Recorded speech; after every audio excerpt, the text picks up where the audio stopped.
I now call upon Professor Tony Gallagher, Pro-Vice-Chancellor of the University, to present this afternoon's honorary graduand, Professor Tan Sri Anuwar Ali.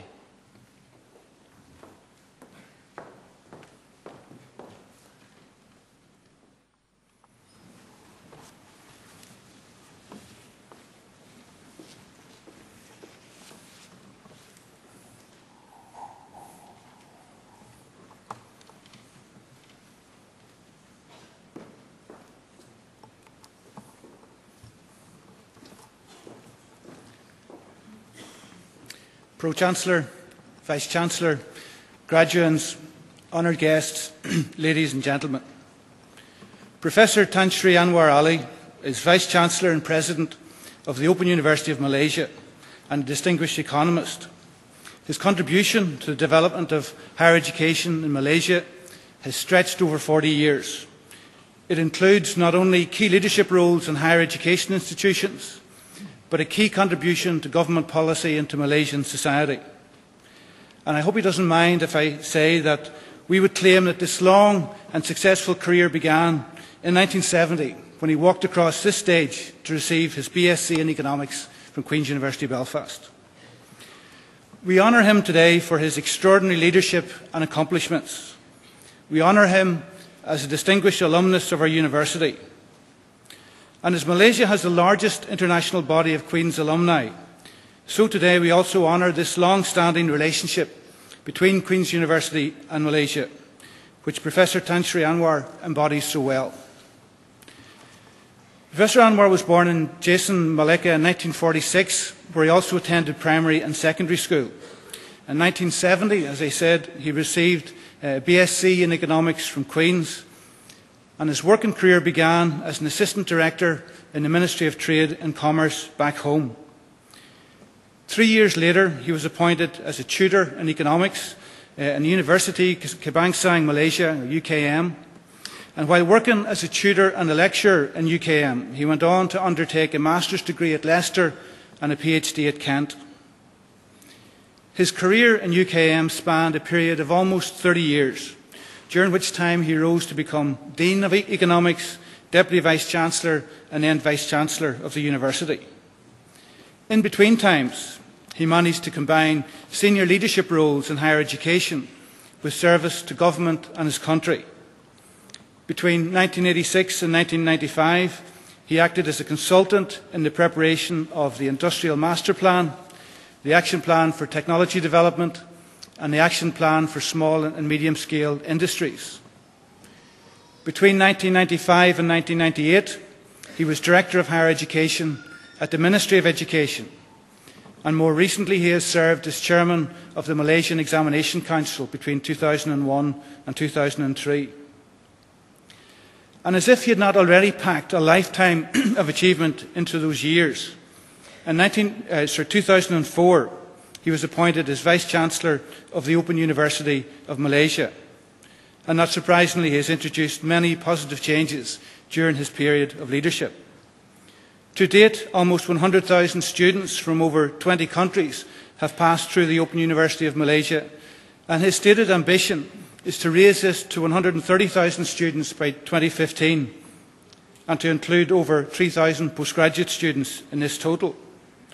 And what makes all this even more remarkable is that the Open University of Malaysia only opened for business in 2001.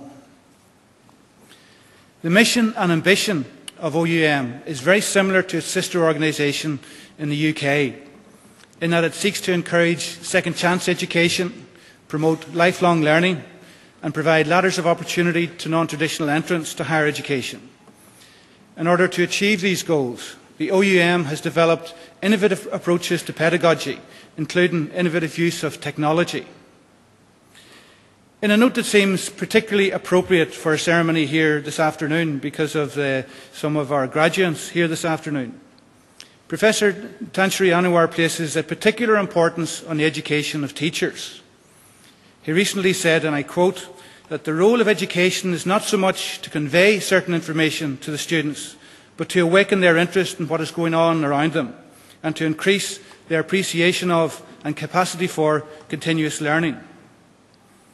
In keeping with the support for lifelong learning, he went on to say, and again I quote, "Teachers should follow the latest developments in the profession and constantly seek to improve themselves.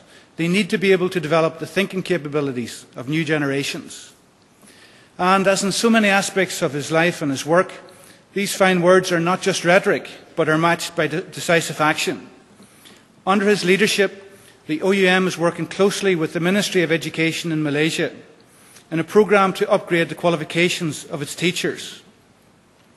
As an inspiration to the university lecturers who are teaching this programme and the many thousands of teachers who are participating in the programme, he has reminded them of the words of Tagore when he said, "A teacher can never truly teach unless he is still learning himself.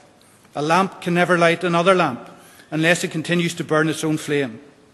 The teacher who has come to the end of his subject, who has no living traffic with his knowledge, but merely repeats his lessons to his students, can only load their minds. He cannot quicken them. By his leadership in higher education over a long and distinguished career, Professor Tan Sri Anuwar has proven the significance of this challenge, the importance of lifelong learning, and the need to continually work to quicken the minds of students so that they are best prepared to be future leaders of society. And he has also ably demonstrated that he himself is a global leader in higher education. Vice-Chancellor of the University, with the authority of the Senate, I ask you to confer on Anwar bin Ali the degree of Doctor of Science in Economics honoris causa. In the name and by the authority of the University, I confer on you the degree of Doctor of Science in Economics honoris causa.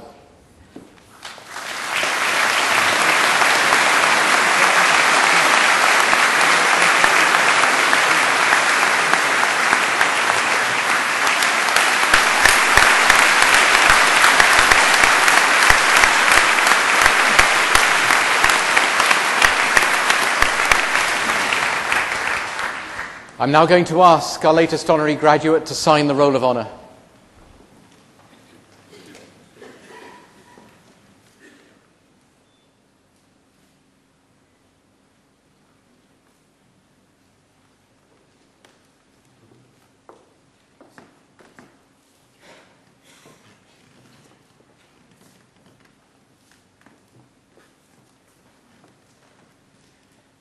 Let me say what an honour it is to welcome back two Queens, Professor Tan Sri Anuwar Ali, and to renew his long-standing relationship with this university. And in doing so, I extend a very warm welcome to his wife and daughter who are with us today as well. I'm now going to ask our latest honorary graduate to address this assembly. Please welcome Professor Tan Sri Anuwar Ali.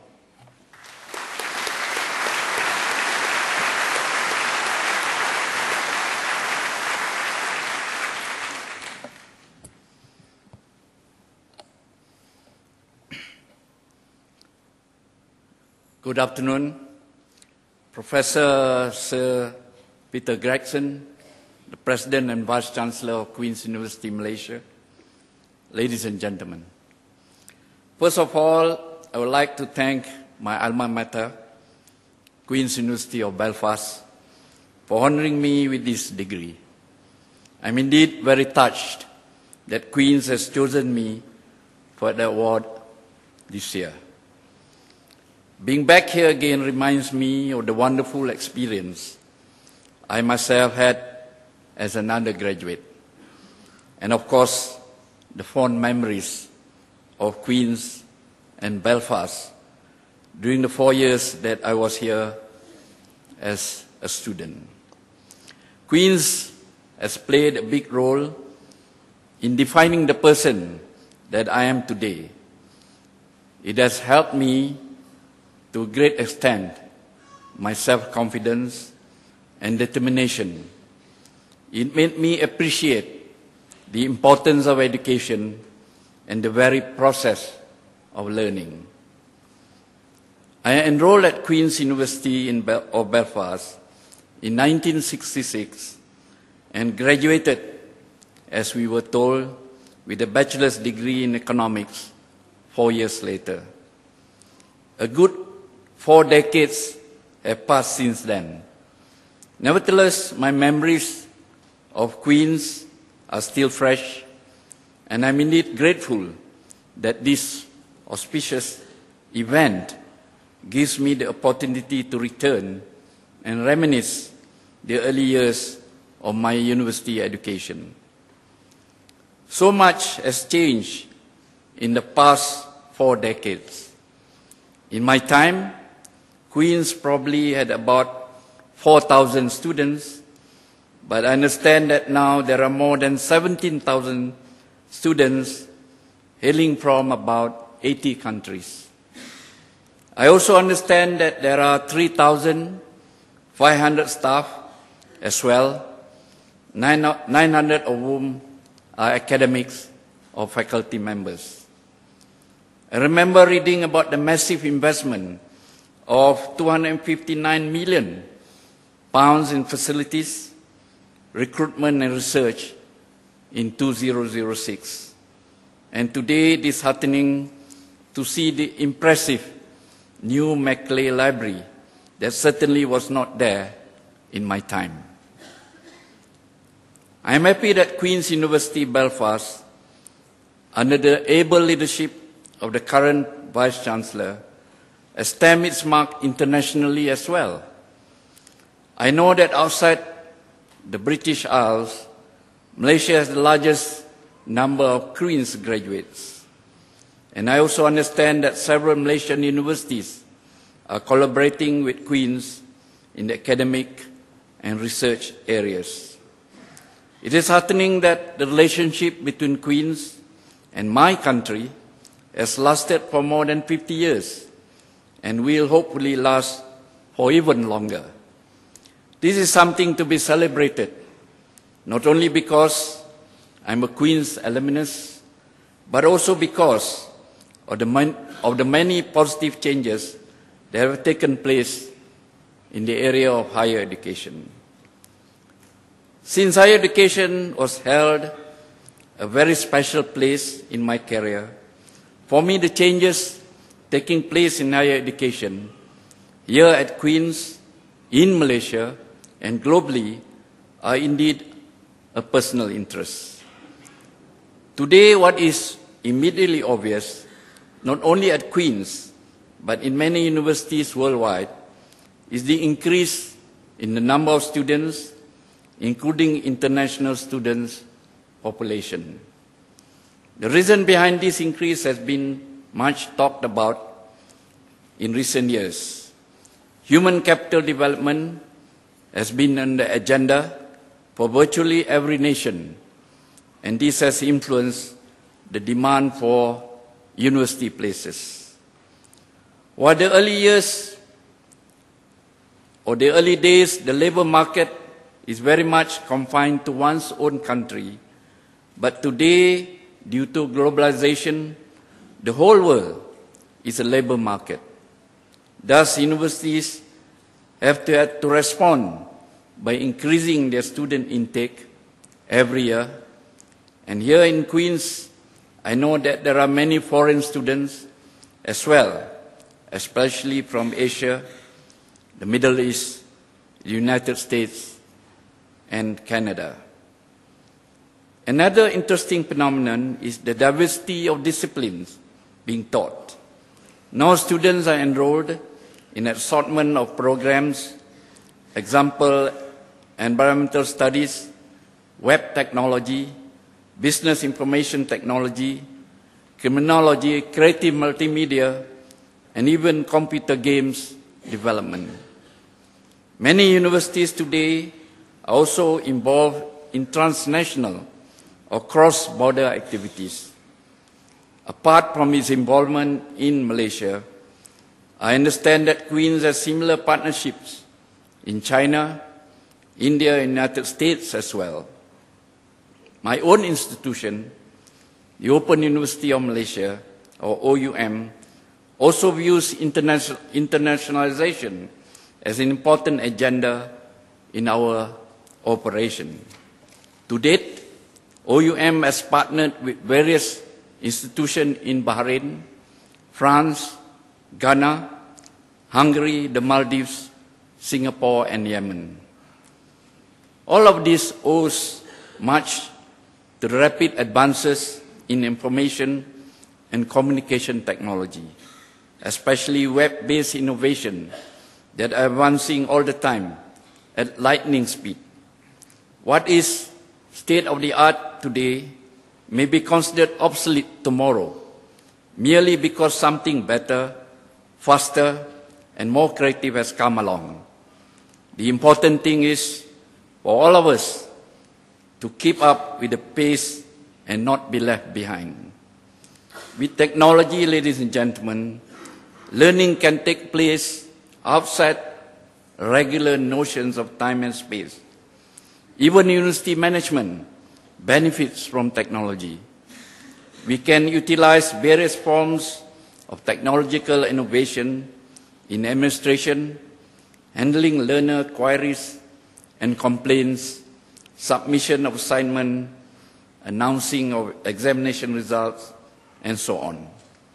The wide reach of technology also benefits those in remote areas, especially in developing regions in Asia, the Middle East, and Africa. Ladies and gentlemen, by galvanizing technologies, I believe people have the freedom to learn anywhere, anytime, often on a part-time or modular basis, and without the need to attend on-campus classes. This premise ties in with the concept of lifelong learning, considered an important instrument for human capital development, as it creates opportunities for people to pursue educational programs to improve their competencies and skills. However, these opportunities are fraught with challenges and that stakeholders in higher education cannot simply ignore. For one thing, universities need to strive for excellence, where quality needs to be at the forefront of educational delivery. Another challenging task is to maintain student-centered approach. Cultivating such an approach means that the students are given top priority. Their needs come first, and the university needs to look at the scenario from all angles. Any university will have little choice but to create an ideal environment to encourage collaborative teaching and learning, where the learner's concerns and opinions are greatly valued. Ladies and gentlemen, today I understand we celebrate the final chapter for the graduating class of the School of Education, as well as the Stramley's and St. Mary's University Colleges. Today you are going to leave Queen's as new individuals, just as I had done in 1970. On this special occasion, I would like to congratulate you for all your achievements. I'm sure this is something you will share with your families and friends and cherish greatly for many, many years to come. As graduates in education and teacher education, many of you will find yourselves playing the role of educators in the future. Teaching is without doubt a noble vocation. For any university, participating in this cascade of knowledge from one teacher to another is noble effort. As educators, your job will not be an easy one. There will be many challenges ahead. Just as we must keep up with new technologies, so too must you keep up with the changing mindsets of today's youth. Ladies and gentlemen, in closing, I would like to thank you once again, particularly Professor Sir Peter and everyone here at Queen's University for honoring me with this degree. I'm always proud and grateful to be a Queen's graduate, and this occasion is something that I will always treasure. To To the graduating class of the School of Education and Stramlitz and St. Mary's University Colleges, I believe this will not be the end of your journey in learning. Rather, I hope you ride on the wave of your achievements and realize all your dreams in life. Thank you very much.